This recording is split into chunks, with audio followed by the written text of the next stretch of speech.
Hello everyone and welcome back. Today we're talking about dealer prices at Comic Cons. At this point now I've gone to many Comic Cons, several Comic Cons, and I've done a little bit of everything, whether that be buying, selling, trading. I've done it all. Comic Cons are kind of a expensive thing for not only the attendee but also the dealers. Are Comic Cons still a viable thing for you to go and buy books if you're not necessarily interested in the signatures, the meet and greets, and things like that? Let's talk about it. So one of the big issues with Comic Cons is the pricing. If any of you guys have been to Comic Cons, which I'm sure many of you have, you've seen that the pricing on the wall books and the key issues specifically are usually overpriced. Now, most people can agree that a lot of the deals can be found not on the wall books, but in the short boxes and long boxes surrounded by most dealers' booths. And with some digging and some patience, many people can find good deals in these boxes. When buying comics from Comic Cons, cash is king, which I've learned very quickly that these trades and selling things at these Comic Cons has not panned out as well as I would have hoped. If you've watched the channel for any length of time, I've been pretty successful in a couple instances, but for the most part, the best deals that I have gotten have been buying multiple books at one time, kind of a bundle deal, and then getting a discounted cash price for that lot. What I wanted to talk about in this video was specifically the dealer mentality and why these books I think are so expensive at these Comic Cons. If you've been to a Comic Con, you know that there's several tricks that dealers kind of employ to make it seem like you're getting a good deal or you're buying something of high quality. One thing dealers do is they usually put everything in Mylar. And not only does that protect the books better, but it makes things shiny in that when the light hits it, it makes the colors pop. It makes a book look more attractive there on the showroom floor as opposed to if it was just in a plastic regular bag. A lot of times you can kind of get swept up in that, thinking that the book actually is better than how it appears because of that shiny Mylar. Another thing that they do is they make make a supposed deal. So most dealers are using GPA analysis. This, if you're not familiar with that, it's basically an average of sales over a period of time. It's an app or a site that allows that to see that tracking. Often overprice that book to allow room for haggling. Well, some dealers significantly overprice the book, and then they say that their whole lot is 30% off, 40% off. This is a situation that happened to me specifically at Heroes Con 2023 in Charlotte, North Carolina, where I bought my Avengers #4 for Silver Age Captain America. The book was listed for like $1,900 to $2,000. I can't remember how much he had it for, but he said everything is 30 to 40% off. This tactic, you need to be very careful because there's multiple numbers that he's throwing at you, and that takes you off your game. 30% off of 1,900. You've got to crunch that number. Then you've got to look up your average sold price, your last sold price, and you've got this running tally in your head, and it's easy to overpay for something, which is what they're wanting.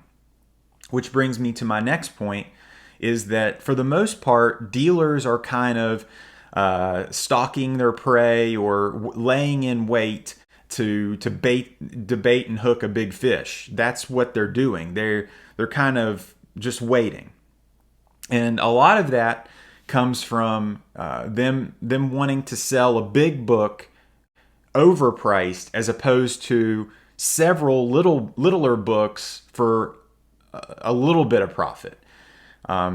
Seems counterintuitive, right? Seems like you're selling less things, you're moving less product in hopes to land the big fish. Well, that I think is their mentality with a lot of these Comic Cons. One thing we all need to understand, and I definitely appreciate after setting up at a local show, is that you have money tied up in this as a dealer, and I understand that. The cost that it takes to get to the convention, the cost for the hotel, the food, the driving, and not only that, but the huge cost a lot of times of setting up the booth. I'm going to a Comic-Con here soon, and I was just interested at what it would cost to set up as a vendor. The vendor for this show, which is a larger show in the state, this is the Huntington Comic-Con in Huntington, West Virginia. For the smallest booth, it's $350. Now, a lot of you probably are like, oh, well, that's not that much compared to some other places. Well, to me, that's a lot of money, especially if you don't have big, high-value books that you're bringing to the show. To sell enough stuff to make a profit to get to that $350, for some dealers may not be feasible or easy.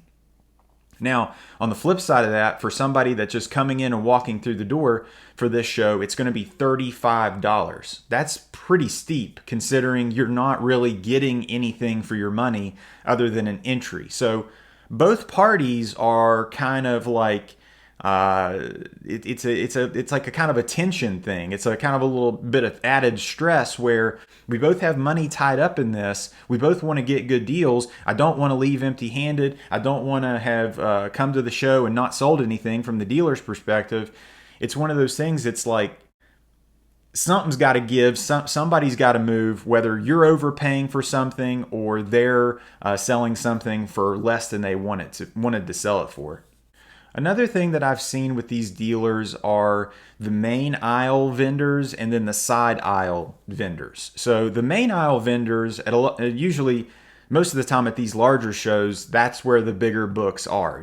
The Golden Age stuff, the big Silver Age keys.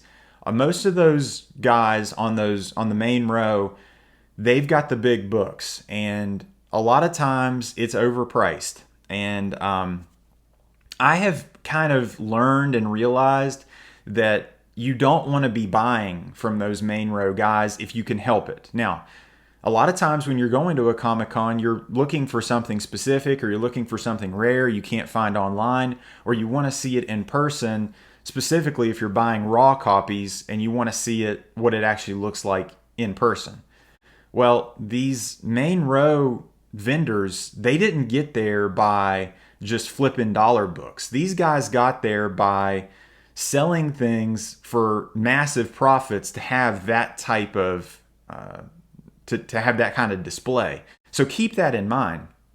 A big thing is these guys are not your friends. A tactic they often use is the buddy, the chummy type of really kind of getting an understanding of you as a collector, or making it seem like they're collectors or they're really into the hobby, kind of pulling at your heartstrings a lot of ways. Don't fall for this. It's you can be nice and be cordial, but at the same time realize these people are not your friends. They are there to take as much money from you as they possibly freaking can. Do not forget that. So when you're in that main aisle, just be aware. Look at the books, make offers, do your thing. Just realize that most of those books are likely going to be overpriced. Another thing I've seen, and I'm sure is super frustrating to guys that have been in this hobby for a long time, is raw books selling for graded book prices. As somebody who obviously likes graded books, lab books, I can understand that frustration because a raw book should never be selling for a graded book price. But a lot of times the only sales data or the most consistent sales data or the easiest way to get that sales data is to just look up, graded book prices at a book that they're grading at what they assume will come back as that grade. This is a real issue just overall in the comic book community as far as pricing goes, but it's very evident that these guys, if they haven't graded a book or they didn't submit a book for grading, especially if it's like a big Silver Age key or something, something's off. Something's fishy. You should be checking and making sure, one, if that book's been restored, two, color touch, new staples. Something is wrong or something's off with that book possibly, because more than likely that guy would have sent that out for grading. You got to be scratching your head why that's not graded. Realize that if you're buying raw books, you should be getting a significant discount as opposed to something that's graded. I take the hits because I like buying graded books. I like the peace of mind and the security that comes with that. You know, when you're buying these raw books, I mean, you're taking a good bit of a risk. You should be having to pay less because of that. Keep that in mind. A huge thing with going to Comic Cons is the ability or the realization that you can just walk away. You know, it's if you've ever been like a gambler or you've gone to casinos or something, like if you went to the Comic Con and say you spent $35 for that 1 day pass, for that Saturday pass, and you don't see any deals, guess what? You can leave and walk away and not buy something. That is easier said than done, especially if you've driven 2 hours or 3 hours or 10 hours or flown somewhere. You know, it's one of those things where it's hard to walk away, just like it would be at a casino if you're up or, if you're down a little bit. It's nice to just experience it. It's nice to just look at the books, to take it in and be part of the community. That can have been your $35 experience. It doesn't have to have been a total rake over the coals of them getting you for something significantly over fair market value. But you have to realize that a lot of these books can be bought online for significantly cheaper. I know a lot of people don't want to go the route of Instagram and buying things from people on there, or from consignment, third-party sellers on Instagram, or these other sites. They want to still have that in-person experience. In-person experience. I guess that was a Freudian slip. But that personal experience of getting something from a Comic-Con and then having it memorable, and that is worth something. You have to be willing to say no. You have to say, I'm not going to buy this. And take it from somebody who is overpaid for books and bought books in the comic book boom, or bought things from a dealer that they kind of regretted later. I'm that guy. Don't be that guy. Guys, have you guys overpaid for stuff at a Comic-Con? Let me know. If at any point in time you like this video, give it a thumbs up. And if you like this video, subscribe for more. Take care.